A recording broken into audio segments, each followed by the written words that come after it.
আসসালামু আলাইকুম। আমরা আজকে দেখব কিভাবে আইডি কার্ড দিয়ে ফেসবুক অ্যাকাউন্ট ভেরিফিকেশন করা যায়। তার আগে আমরা জানব আমরা কেন আইডি কার্ড দিয়ে ফেসবুক অ্যাকাউন্ট ভেরিফিকেশন করব বা করলে আমাদের লাভ কী।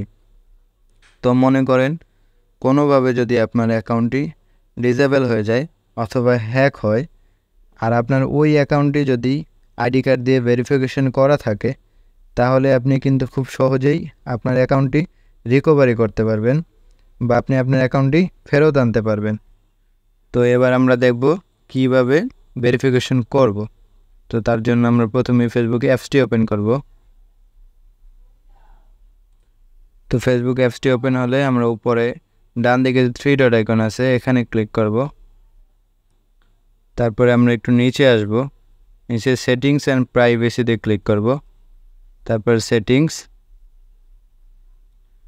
তারপরে মেটা অ্যাকাউন্ট সেন্টারে ক্লিক করব।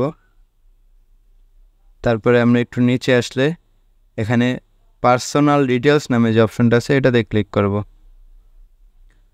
তো এখানে লেখাই আছে আইডেন্টিটি কনফার্মেশনে ক্লিক করব। Confirm your identity. তারপর আমরা উপরে এইটা সিলেক্ট করব। এখানে আমরা আমাদের কান্ট্রি সিলেক্ট করব। আমরা এখান থেকে কান্ট্রিতে বাংলাদেশ সিলেক্ট করব, বাংলাদেশ। তারপরে পার্সোনাল আইডি, তারপরে আপলোড ইউর আইডি, তারপরে নেক্সট। তারপরে এখানে 3টে অপশন দেখা যাচ্ছে, পাসপোর্ট, ড্রাইভিং লাইসেন্স আর হচ্ছে ন্যাশনাল আইডি কার্ড। আমরা যেহেতু ন্যাশনাল আইডি কার্ড দিয়ে ভেরিফিকেশন করব, তাই আমরা ন্যাশনাল আইডি কার্ড সিলেক্ট করব। তারপরে নেক্সট। তারপরে এখান থেকে গেট স্টার্ট। দেন আমরা আমাদের এনআইডি কার্ডের ছবিটা তুলব। তো এখানে একটু ওয়েট করব। দেন ছবি তোলা হয়ে গেলে আমরা সাবমিট দেব।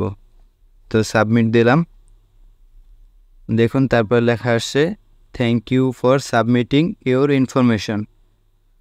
তো ওরা হচ্ছে এটা সাবমিট হয়ে গেছে, আর ওরা এখানে 48 ঘন্টা টাইম চাইছে। ওরা বলছে 48 ঘন্টার মধ্যে ওরা আমাদেরকে জানাবে আমাদের অ্যাকাউন্টটি ভেরিফিকেশন হবে কি না। আপনারা যদি আপনাদের সকল ইনফরমেশন সঠিক দিয়ে থাকেন, তাহলে অবশ্যই এটা ভেরিফিকেশন হয়ে যাবে।